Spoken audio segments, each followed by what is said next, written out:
وَلَقَدْ يَسَّرْنَا الْقُرْآنَ لِلذِّكْرِ فَهَلْ مِن مُّدَّكِرٍ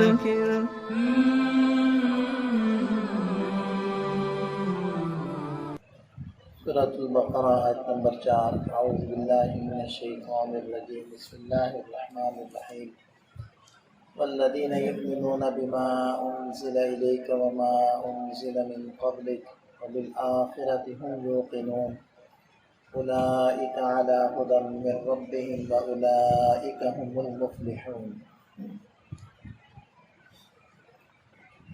قرآن کریم جب نزول شروع ہوا تو سب سے پہلی جو آیات نازل ہوئی ہیں وہ سورہ علق کی آیات ہیں۔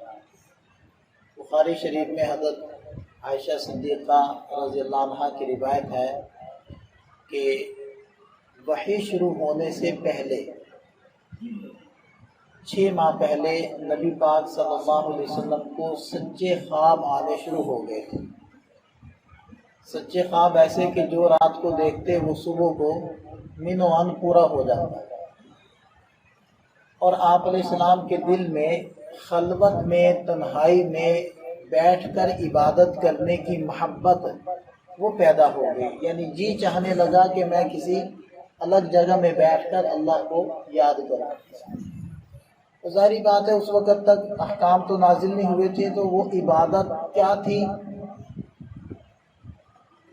وہ عبادت تھی تفکر، اللہ تعالیٰ کی ذات اور صفات کو سوچنا، یہ عبادت تھی۔ تو آپ علیہ السلام کیا کرتے کہ توشہ لے کر غار حرا تشریف لے جاتے اور وہاں کئی دن وہاں گزارتے، پھر گھر تشریف لاتے، پھر کوئی توشہ وغیرہ لیتے اور پھر واپس تشریف لے جاتے، یہاں تک کہ فرشتہ تشریف لایا، حضرت جبریل علیہ السلام تشریف لائے اور انہوں نے کہا کہ پڑھیے، اقرا پڑھیے۔ تو آپ صلی اللہ علیہ وسلم نے فرمایا ما انا بقارئ، میں پڑھا ہوا نہیں ہوں۔ تو انہوں نے آپ علیہ السلام کو اپنے سینے سے لگا کر دبایا، اور آپ علیہ السلام خود ارشاد فرماتے ہیں کہ اتنی شدت سے دبایا کہ میرے اوپر مشقت کی انتہا ہو گئی۔ پھر چھوڑا اور کہنے لگے کہ پڑھیے۔ آپ علیہ السلام نے پھر ارشاد فرمایا کہ میں پڑھا ہوا نہیں ہوں۔ پھر انہوں نے اسی طرح پکڑ کر دبایا، پھر تیسری مرتبہ کہا کہ پڑھیے۔ آپ علیہ السلام نے پھر یہی بات ارشاد فرمائی کہ میں پڑھا ہوا نہیں ہوں۔ تو فرشتے نے پھر تیسری مرتبہ پکڑ کر اسی زور سے دبایا اور پھر کہا کہ اقرا بسم ربک الذی خلق۔ تو آپ علیہ السلام نے بھی پڑھنا شروع کر دیا، پڑھیے اپنے اس رب کے نام سے جس نے پیدا کیا، خلق الانسان من علق، انسان کو جس نے جمے ہوئے خون سے پیدا کیا۔ اقرا وربک الاکرم، آپ پڑھیے اور آپ کا رب سب سے زیادہ کریم ہے۔ یہ پہلی وحی تھی۔ اس پہلی وحی کے نزول کے بعد 3 سال تک وحی رکی رہی، اور یہ جو زمانہ کہلاتا ہے اس کو کہتے ہیں فترت وحی کا زمانہ، یعنی وہ زمانہ جس کے اندر وحی نازل نہ ہوئی۔ یہ مختلف فترات آتے ہیں، کہیں چھوٹے ہیں کہیں بڑے ہیں، 12 فترت وحی اس کو کہتے ہیں، اور یہ پہلی آیات نازل ہوئی تھی۔ اس کے 3 سال کے بعد آپ علیہ السلام نے دیکھا کہ وہی فرشتے، وہی حضرت جبریل علیہ السلام زمین آسمان کے درمیان میں ہیں، اور سورہ مدثر کی چند آیات وہ لے کر تشریف لائے تھے۔ بقیہ آیات کے اور صورتوں کے مکی اور مدنی ہونے کا میں مفہوم پہلے بھی عرض کر چکا ہوں کہ ہجرت مدینہ سے پہلے جو صورتیں، جو آیات نازل ہوئی ہیں وہ مکی کہلاتی ہیں، چاہے وہ مکہ میں نازل ہوئی ہوں، چاہے وہ مکہ سے باہر کسی بھی سفر میں نازل ہوں، حتیٰ کہ ہجرت کے سفر میں یعنی مدینہ کے سفر میں بھی جو آیات نازل ہوئی ہیں وہ بھی مکی ہی کہلاتی ہیں، اور جو ہجرت مدینہ کے بعد نازل ہوئی ہیں وہ ساری کہلاتی ہیں مدنی، چاہے وہ مکہ میں نازل ہوئی۔ اب یہ جو آیت مبارکہ ہے ان اللہ یأمرکم ان تؤدوا الامانات الی اہلہا، یہ آیت مکہ میں نازل ہوئی ہے لیکن اس کو مدنی کہتے ہیں کیونکہ یہ ہجرت کے بعد نازل ہوئی۔ اسی طرح بعض صورتیں ایسی ہیں کہ جو پوری کی پوری مکی یا مدنی ہیں، جیسے کہ سورہ مدثر پوری مکی صورت ہے، سورہ آل عمران پوری مدنی صورت ہے، لیکن بعض صورتیں ایسی ہیں کہ جن کے اندر کچھ آیات یا بعض آیات مکی ہیں اور اکثر آیات مدنی، اور اس کا برعکس بھی ہے کہ بعض آیات مدنی ہیں اور اکثر آیات مکی ہیں، بعض میں 50% ہے کہ آدھی آیات مکی ہیں آدھی آیات مدنی ہیں۔ تو اس طریقے سے مکی اور مدنی ہونے کا مفہوم طے ہوتا ہے۔ بہرحال چونکہ ہمارا چوتھا درس قرآن شروع ہوا ہے اور ہم نے سورۃ البقرہ شروع کی ہوئی ہے، لیکن بہت ساری چیزیں ہیں جو قرآن کی تفسیر شروع کرنے سے پہلے ہمیں سمجھ لینی چاہیے۔ یہ وہ چند باتیں ہیں جو میں تھوڑی تھوڑی کر کے روزانہ ذکر کر دیتا ہوں۔ تو آیت مبارکہ 4 نمبر آیت ہماری چل رہی تھی والذین یؤمنون۔ سابقہ آیت کے اندر تذکرہ آیا تھا کہ ھدی للمتقین، یہ قرآن متقیوں کے لیے ہدایت ہے، رہنمائی ہے۔ آگے متقین کی صفات بیان ہو رہی تھی۔ سابقہ آیت میں 3 صفات ذکر ہوئی، الذین یؤمنون بالغیب، وہ لوگ جو غیب کی باتوں پر، یعنی جو باتیں آنکھوں سے اوجھل ہے اور حواس سے بھی جو نہیں سمجھی جا سکتی ان پر ایمان لاتے ہیں، وَيُقِيمُونَ الصَّلَاةَ، نماز کو قائم کرتے ہیں، وَمِمَّا رَزَقْنَاهُمْ يُنْفِقُونَ، جو رزق ہم نے دیا اس میں سے خرچ کرتے ہیں۔ اس کے اوپر کل تفصیل سے گفتگو ہو چکی ہے۔ البتہ ایک بات کی طرف میں اشارہ کر دیتا ہوں، وہ ہے کہ ایمان اور اسلام کی بحث، یہ بہت اختصار کے ساتھ میں ذکر کرتا ہوں تاکہ آپ کو یہ پتہ رہے یہ 2 الفاظ بکثرت استعمال ہوتے ہیں، ایمان اور اسلام، مومن اور مسلم، ان میں فرق کیا ہے؟ لغوی اعتبار سے فرق ہے، اصطلاحی اور استعمال کے اعتبار سے کوئی فرق نہیں۔ لغوی اعتبار سے کیا فرق ہے؟ ایمان کہتے ہیں دل کے اندر دل کے ساتھ کسی پر یقین کرنا، یا یوں کہہ لیں کہ ایمان کہتے ہیں دل سے کسی کی تصدیق کرنا، اور اسلام کہتے ہیں ظاہری اعضاء و جوارح کے ذریعے سے کسی کام کو کرنا یا کسی کی فرما برداری کرنا۔ تو گویا کہ ایمان کا مرکز وہ دل ہے اور اسلام وہ اعضاء و جوارح سے ظاہر ہوتا ہے۔ یہ ہے لغوی اور ڈکشنری کا فرق۔ لیکن قرآن جیسے استعمال کرتا ہے نا، تو وہ ایمان اور اسلام دونوں سے ایک ہی چیز مراد ہوتی ہے، کیونکہ ایمان اسلام کے بغیر ادھورا ہے، ایمان اور اسلام ایمان کے بغیر ادھورا ہے۔ وہ کیسے؟ کہ اگر کوئی ظاہری طور پر فرما برداری تو کر رہا ہے، نماز پڑھ رہا ہے، بات بڑی توجہ سے سن رہا ہے، لیکن دل کے اندر اس کے ایمان نہیں ہے۔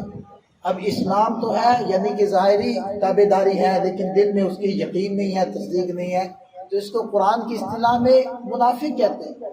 اور منافق کے بارے میں فرمائے ان المنافقین فی الدرک الاسفل من النار، آگ کے نچلے درجے میں، اوپر والے درجے میں نہیں، اوپر والے طبقے اور سٹوری میں نہیں، نیچے والی سٹوری۔ اور اگر دل سے تو مانتا ہے، دل سے تصدیق کرتا ہے، زبان سے اقرار نہیں کرتا، اعضاء و جوارح سے تابعداری اور فرما برداری نہیں کرتا، اس کو کہتے ہیں۔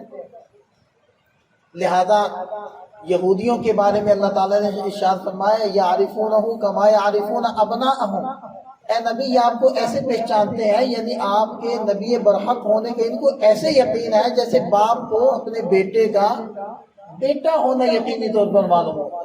اور وجحدوا بہا واستیقنتھا انفسہم ظلما وعلوا، اور ان کو ہماری آیات کا یقین ہے پھر بھی ان لوگوں نے انکار کیا۔ اب دیکھیں یقین ہے یعنی دل مانتا ہے لیکن زبان سے اقرار نہیں کرتے، تو یہ کفر ہے۔ جب دونوں چیزیں اکٹھی ہوتی ہیں، زبان کا اقرار، اعضاء و جوارح کی تابعداری اور دل کی تصدیق، ان دونوں چیزوں کے ملاپ کا نام ہے حقیقی ایمان یا حقیقی اسلام۔ آپ یوں کہہ لیں کہ ایک سفر ہے دل کا اعضاء و جوارح کی طرف، دل سے یہ سفر شروع ہو اور اعضاء و جوارح پر جا کر ختم ہو جائے، اسی طرح اعضاء و جوارح سے سفر شروع ہو دل پر جا کر ختم ہو جائے، اس کا نام ایمان ہے اور اسی کا نام اسلام ہے۔ تو قرآن ان دونوں میں فرق نہیں کرتا، اصطلاحی اور استعمال کے اعتبار سے دونوں میں فرق نہیں ہے۔ تو بہرحال ارشاد فرمایا آیت نمبر 4 میں والذین یؤمنون، متقین کی 3 صفات سابقہ آیت میں بیان ہوئی، اس آیت مبارکہ کے اندر بھی صفات آ رہی ہیں، اور وہ کیا ہے؟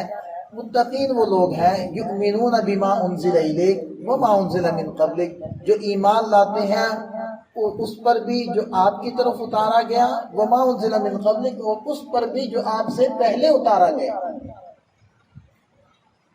جو آپ علیہ السلام پر ایمان لائے ہیں وہ 2 طرح کے لوگ تھے۔ ایک طبقہ تو وہ تھا جو مشرکین تھے، مشرکین مکہ۔ اب ظاہری بات ہے کہ ان کا تو ایمان پہلے سے کسی کتاب پر، نہ تورات پر تھا، نہ انجیل پر تھا، نہ زبور پر تھا۔ وہ ڈائریکٹلی، وہ براہ راست ایمان لائے ہیں، تو کس پر ایمان لائے ہیں؟ قرآن پر ایمان لائے۔ ان کا تذکرہ ہو گیا پچھلی آیت میں، الذین یؤمنون بالغیب ویقیمون الصلاۃ ومما رزقناہم ینفقون۔ اور دوسرا طبقہ وہ تھا کہ جو یا تو یہودی تھے یا عیسائی تھے۔ اب یہودی پہلے ایمان لا چکے تھے تورات پر، اور عیسائی پہلے ایمان لائے ہوئے تھے انجیل پر، اور جب ان کے سامنے اسلام آیا تو انہوں نے اس کو بھی قبول کیا اور قرآن پر ایمان لائے۔ یہ اس آیت مبارکہ میں داخل ہو گئے کہ وہ ایمان لائے اس پر بھی جو آپ کی طرف اترا، اور اس پر بھی جو آپ سے پہلے اترا، اور وہ پہلے تورات ہے یا انجیل ہے۔ بقیہ اگر آپ غور کریں تو اس آیت مبارکہ میں ختم نبوت کی طرف بھی اشارہ ہے، کیونکہ دیکھیے جہاں بھی تذکرہ آتا ہے نا آپ علیہ السلام پر ایمان کا، تو اس آیت مبارکہ میں بھی کیا ذکر ہو رہا ہے کہ ایمان لائے اس پر جو آپ پر اترا، اور اس پر بھی جو آپ سے پہلوں پر اترا۔ اگر آپ علیہ السلام کے بعد بھی کسی نبی نے یا کسی کتاب نے آنا ہوتا تو پھر یوں ہوتا نا کہ ایمان لائے اس پر بھی جو آپ سے پہلے اترا، اور اس پر بھی جو آپ پر اترا، اور اس پر بھی جو آپ کے بعد اترے گا۔ کیونکہ جہاں آپ علیہ السلام، جہاں ہر نبی نے اپنی قوم کے سامنے آ کر اپنے اوپر ایمان لانے کی دعوت دی ہے، وہاں اپنے بعد آنے والے انبیاء کرام کے اوپر بھی ایمان لانے کی دعوت دی ہے، تاکہ نبی پاک صلی اللہ علیہ وسلم کی بشارت ہر نبی نے دی، حضرت موسیٰ علیہ السلام نے دی، حضرت عیسیٰ علیہ السلام نے دی، اور اپنی قوم سے، اپنی امت سے ان کے اوپر بھی ایمان لانے کی اپنی امت کو دعوت دی۔ تو اگر آپ علیہ السلام کے بعد بھی کوئی نبی آتا تو اس کی بشارت آپ علیہ السلام دیتے، اور قرآن اس کا تذکرہ کرتا کہ یہ لوگ وہ ہیں جو ایمان لا رہے ہیں آپ سے پہلوں پر بھی، آپ پر بھی، اور آپ سے بعد والوں پر بھی۔ لیکن پورے قرآن کریم میں کہیں بھی اس چیز کا تذکرہ نہیں ہے کہ آپ کے بعد والوں پر بھی ایمان لایا جا رہا ہے۔ لہذا اس سے بھی اگرچہ بہت ساری آیات اور بہت ساری احادیث صراحتاً اس چیز کو بیان کر دیتی ہیں کہ آپ علیہ السلام آخری نبی ہیں، تو بہرحال ان آیات سے اشارتاً بھی یہ بات ثابت ہو جاتی ہے۔ اور اگلی صفت بیان فرمائی وبالآخرۃ هم یوقنون، اور وہ لوگ آخرت پر ایمان لاتے ہیں۔ عقیدہ آخرت ایک اہم ترین عقیدہ ہے۔ اب یہ دیکھیں کہ یؤمنون بالغیب میں آخرت بھی تو داخل تھی، لیکن اس کو اہتمام کے پیش نظر الگ سے ذکر کی، اس لیے کہ اعمال ہوں، اخلاق ہوں، سیاست ہو، یعنی انتظامی امور چاہے ملکی ہو چاہے کسی ادارے کے ہو، ان کے اندر ایک انسان کے ٹھیک ٹھیک چلنے کے لیے جو سب سے بہترین ذریعہ ہے وہ عقیدہ آخرت۔ آپ جتنے بھی قوانین بنا لیں، جتنے بھی کیمرے لگا لیں، بہرحال وہ ایک محدود جگہ تک ہوتے ہیں۔